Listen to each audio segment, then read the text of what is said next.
ज़्यादातर बिजनेस करने वालों को मन में ये प्रश्न उठता है कि हमको प्रॉफिट कितना मिलना चाहिए, मेरा प्राइस कितना होना चाहिए, मेरा रिटर्न कितना आएगा तो हम उसको बोलेंगे कि yes I am a successful businessman, this is the profit which I was working for.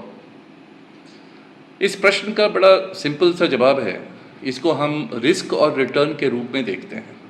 हम लोग इसको ऐसे देखते हैं कि अगर ये पैसा हम बिजनेस में नहीं लगाते तो हम इस पैसे का क्या करते हैं।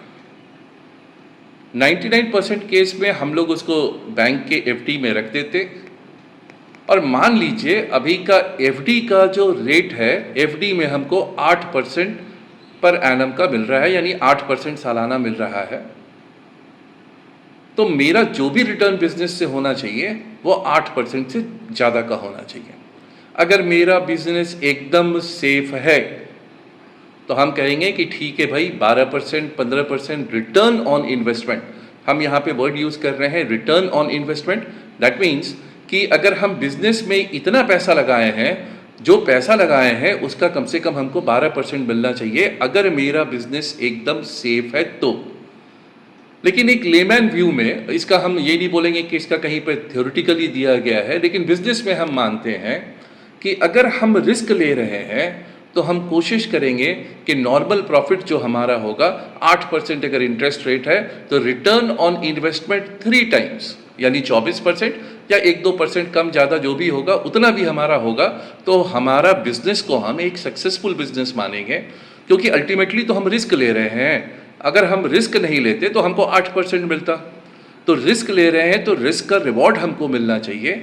तो हम लोग रिस्क का रिवॉर्ड में अगर मेरा इंटरेस्ट के 3 गुना हमको मिल जाता है, यानी 3 टाइम्स हमको मिल जाता है, then we will say that this is the reward we were looking for.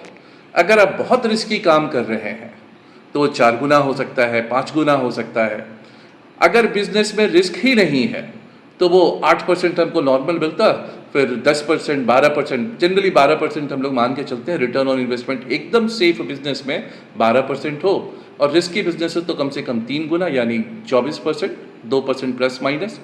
और अगर बहुत रिस्की बिजनेस है तो फिर 4 गुना 5 गुना, ये हमारा रिटर्न ऑन इन्वेस्टमेंट होना चाहिए। अब हम लोग इस सेशन में देखते हैं कि हम लोग रिटर्न ऑन इन्वेस्टमेंट को कैसे बढ़ा सकते हैं। रिटर्न ऑन इन्वेस्टमेंट को बढ़ाने का सबसे पहला तरीका है कि आप अपने रेवेन्यू को बढ़ाइए। रेवेन्यू को बढ़ाने के लिए हम लोग क्या कर सकते हैं, हम लोग क्रॉस सेलिंग कर सकते हैं। जैसे हमारे पास कस्टमर खरीदने आया एक शर्ट, हम शर्ट उसको तो बेच ही रहे हैं, शर्ट के साथ हम उसको एक फुल पैंट बेचने की कोशिश करते हैं, एक टी शर्ट बेचने की कोशिश करते हैं, या फिर कुछ और भी सामान जो शर्ट के साथ लिया जा सकता है या पहना जा सकता है उसको हम लोग बेचने की कोशिश करते हैं। और दूसरा जो रेवेन्यू बढ़ाने का तरीका है उसको हम लोग बोलते हैं अपसेलिंग। यानी कस्टमर जो खरीदने आया है उसका बजट 1000 रुपया का है, तो उसको 1000 रुपए का शर्ट तो दिखाइए, लेकिन साथ ही साथ उसको 1200-1500 का भी शर्ट दिखाइए, ताकि अल्टीमेटली आपका रेवेन्यू बढ़े और आपका रिटर्न ऑन इन्वेस्टमेंट बढ़े, क्योंकि आपका प्रॉफिट बढ़ेगा। तो पहला तरीका जो हुआ हमारा वो बहुत सिंपल हुआ, हम रेवेन्यू कैसे बढ़ाएं। जो दूसरा तरीका होता है वो होता है कि हम अपने कॉस्ट को कैसे कम करें। तो कॉस्ट कम करने का तरीका है कि आप जो सामान खरीदे उस सामान को सही रेट पे खरीदे। अगर आपका सामान सही रेट पे खरीद पाते हैं आप, तो आपका रिटर्न ऑन इन्वेस्टमेंट अपने आप बढ़ जाएगा, क्योंकि आपका प्रॉफिटेबिलिटी बढ़ेगा। आप बेच तो रहे हैं उसी रेट पे, और आप अगर कम रेट पे खरीद रहे हैं तो आपकी प्रॉफिटेबिलिटी बढ़ जाएगी, रिटर्न ऑन इन्वेस्टमेंट आपका बढ़ जाएगा। और तीसरा जो स्टेप होता है वो मार्केटिंग एंगल होता है। मार्केटिंग में हमको क्या करना है, हमको देखना है कि हमारा फुटफॉल बढ़े, यानी ज्यादा से ज्यादा कस्टमर हमारे दुकान पे कैसे आए। इसके लिए आपको दुकान का लाइट बढ़िया रखना होगा, दुकान का डिस्प्ले बढ़िया रखना होगा, दुकान में लोग बढ़िया रखने होंगे, ताकि जो कस्टमर घुसता है हम उसको सबसे पहले हम उसको कैसे एंटरटेन करें ताकि वो हमारे यहां से सामान खरीदे। मार्केटिंग में दूसरा एंगल जो होता है उसको हम बोलते हैं रिपीट सेल्स को बढ़ाना है। यानी कस्टमर अगर हमारे पास एक बार आया तो उसको हम सेटिस्फाइड कैसे करके भेजे कि वो नेक्स्ट बार भी हमारे पास सामान खरीदने आए।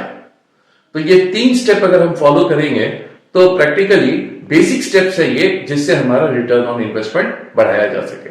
धन्यवाद।